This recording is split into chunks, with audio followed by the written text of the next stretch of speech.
예.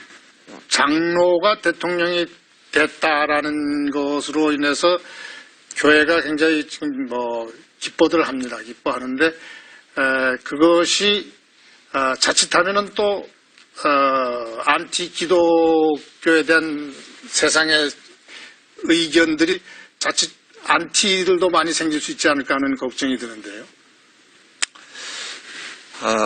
장로가 대통령이 됐다 하는 것이 교회로 봐서는 믿음이 좋은 장로님이 대통령으로서 예수를 믿지 않는 대통령이 할 수 없었던 참 좋은 일을 많이 할 수 있겠다 하는 데서는 굉장히 기대감을 갖고 있고요. 네.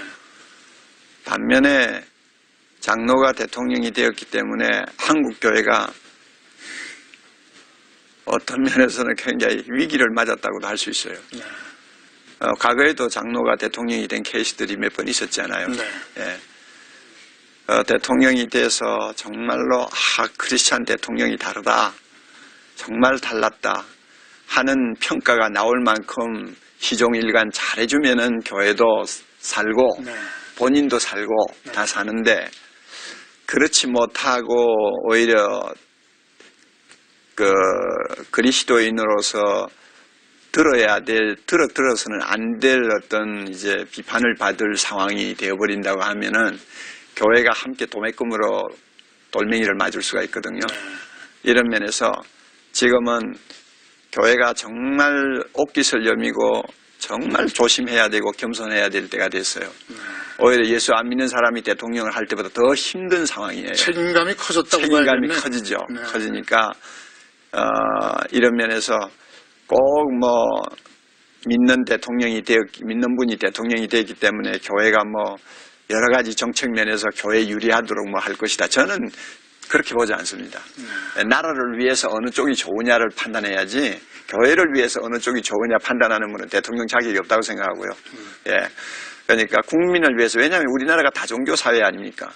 그러니까 다종교 사회니까 이 국가를 위해서 최선의 정책이 뭔가를 찾아야지, 교회를 유리하게 하기 위해서 믿는 사람들에게 좋은 평가를 듣기 위해서 일방적으로 편중을 한다면은 그것은 지도자로서 문제가 생기는 거고요.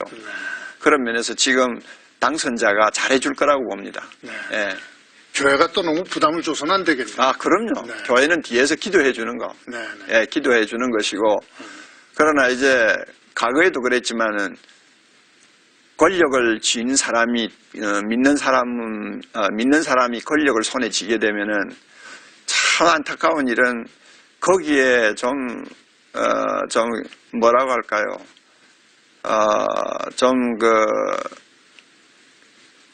좋지 않게 좀 밀착하려고 하는 교회 지도자들도 생기고, 접근을 의도적으로 하는, 네. 지도자들도 생기고, 또 교회들도 생기거든요.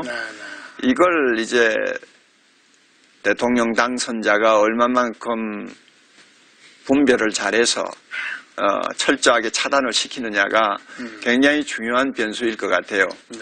왜냐하면 과거에도 예수 믿는 대통령 때문에 옆에서 접근하는 분들이 오히려 해를 끼친 일들이 왕왕 있었거든요. 예, 그러니까 이런 면에서 진짜 대통령을 위하고 나라를 위하는 교회 지도자들은 정치와 거리를 둡니다. 그리고 기도해 주고요. 예, 또 교인들도 마찬가지입니다. 그런데 좀 이상하게 이 권력에 아부하려고 하는 속성을 가진 분들이 가끔 있어요. 이런 분들이 이제 냄새를 피우는 거죠. 이것을